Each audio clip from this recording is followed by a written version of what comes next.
Hi, hello. Sorry that this is coming out so late. Had to go on vacation for a bit and right after the movie came out, so I really didn't have any time to record. I just had time to write out my thoughts. And so, yeah, this is it. So I hope you guys enjoy. Before I begin, though, I just want to preface this review by stating that I am definitely a huge fan, Five Nights at Freddy's fan. I have been around since the first game came out.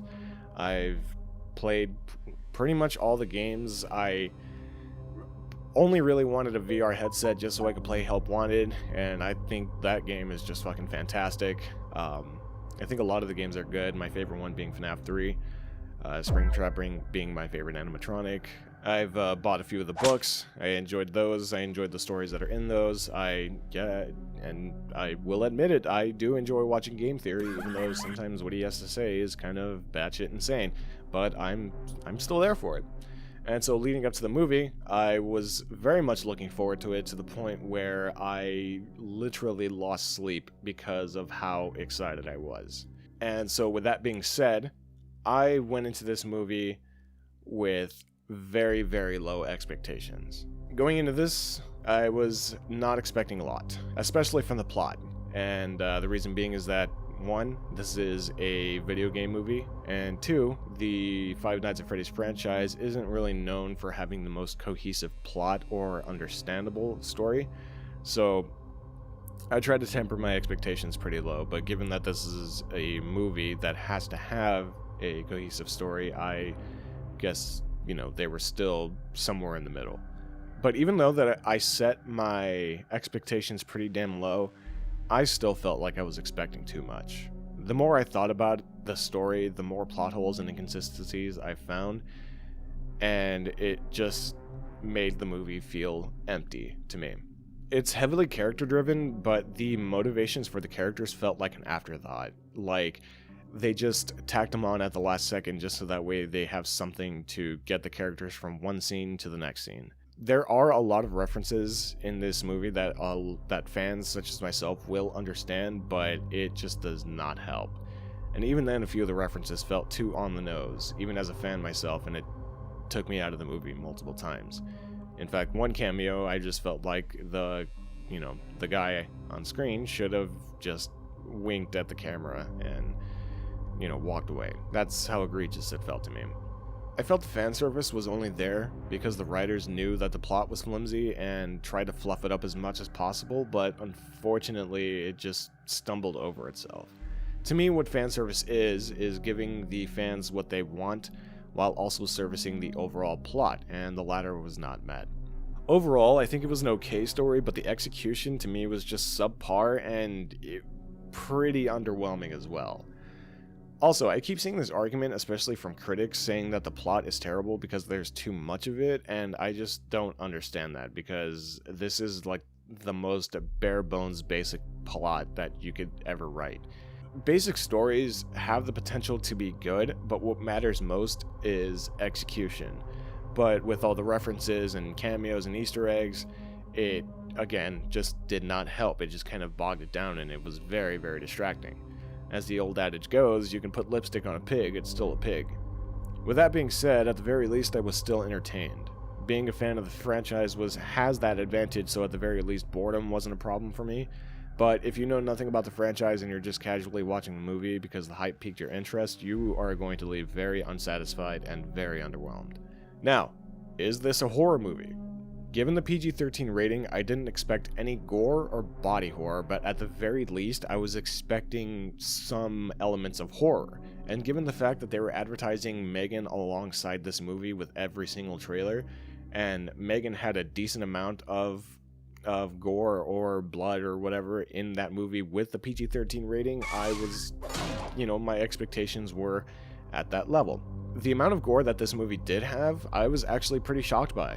I will admit, I was actually pretty shocked by it, but in the end, it just kind of fell flat for me because we just got like one taste of it, and that was it.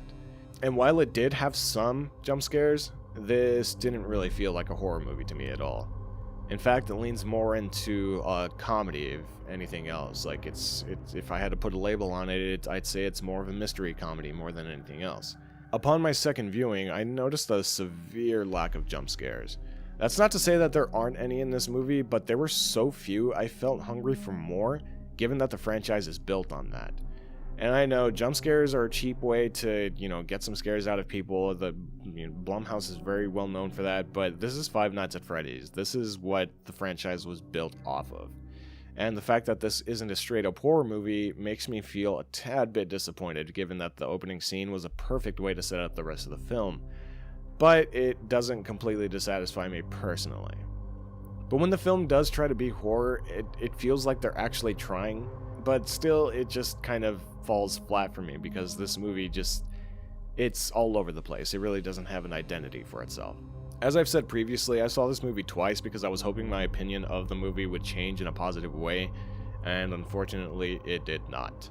My feelings have pretty much remained the same, if not a tad bit worse, and a second viewing also made me realize how rushed and underwhelming the ending was.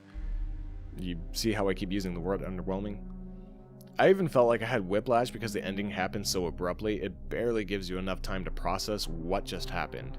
And that is literally a line that Mike says towards the ending of the movie to Vanessa, and I was dumbfounded because I thought to myself, are the writers aware of that line? Like, did they put that there on purpose? I'm pretty sure they did.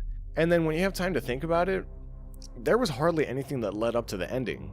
In fact, there was hardly anything that led up to the reveal of the main antagonist, if you can call him that. He hardly has a presence in this movie, and he's rarely ever talked about. I just want to give not only a spoiler warning, but a little bit of a preface saying that I watched this movie as two different people, as a Five Nights at Freddy's fan and a fan of movies in general. So just keep that in mind when I say what I'm about to say right now.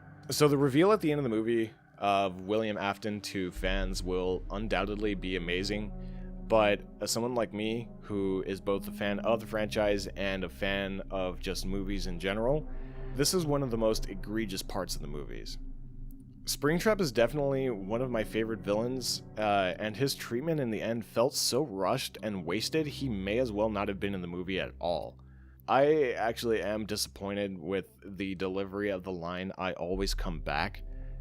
It just felt so tacked on, and it just doesn't make any sense within the context of the movie. I understand it in the games because he says that line very, very late into the games. In fact, I believe he says it in the sixth game, and it makes sense in that because he has died, let me see, I want to say, I think twice already, once with the animatronic suit, and then he came back, and then he was burnt down in a building, and then he came back.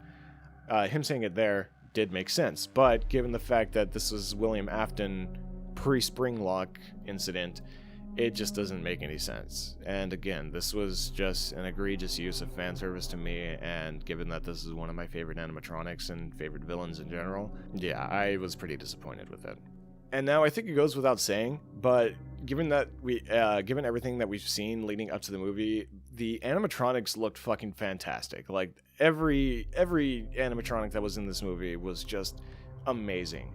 And I definitely applaud the Jim Henson Company for the outstanding work that they did. And I gotta say, Foxy is probably one of my favorite animatronics in this movie, given that he was the most difficult one to control. But every scene with him was just such a joy to watch. And I'm gonna go ahead and put a little bit of a spoiler warning right here as well. I'm gonna throw up this little clip.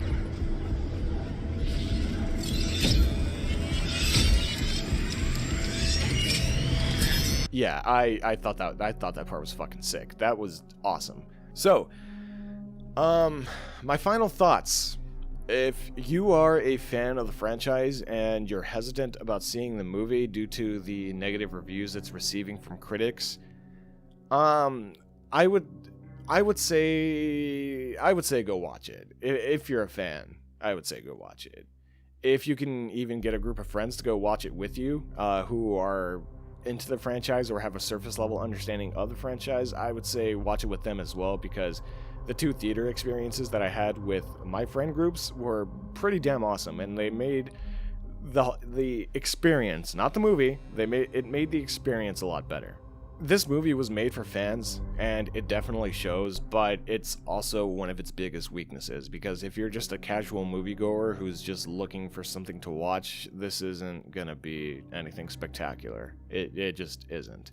And I don't know if I can recommend this movie to somebody who's just a casual moviegoer, because I just don't want to feel like I'm wasting somebody's time, because I feel like they can do a lot more with an hour and 50 minutes of their time, but make your own judgment about that. And so, with all that being said, here is my personal rating of the Five Nights at Freddy's movie. And just keep in mind, this is coming from somebody who is a big fan of the franchise and a fan of movies in general. So, I give it a 4.5 out of 10. I seriously want this score to be higher as a fan, but it just doesn't feel right to give it anything higher than that. Don't let this rating or my review influence your decision in watching this. This is just me as a passionate fan expressing my feelings about a film that I've been waiting for the past 7 to 8 years now. While I can appreciate the film for what it is and what has happened to lead up to it, I can't bring myself to say that it's a great movie. I can't even really bring myself to say that it's a good movie, but that doesn't mean that I can't enjoy it as a fan either. So yeah, with all that being said, that was my review of Five Nights at Freddy's. If you want to go in the comments and let me know that I'm a fucking idiot, you're more than welcome to. I appreciate the engagement. So take that with whatever you want, and I'll see ya. Wait, what's the next one? Oh yeah, that's right. Thanksgiving is coming up, so once that movie comes out, I'll be reviewing that as well. I'm very much looking forward to that movie. The trailer played both times while I was, or not both times, but the trailer played before watching the movie. The second time, can't wait to go see it. Really hope it does well. I don't think it will have any problems leading up to it. I think it should be fine. Oh, for fuck's sakes!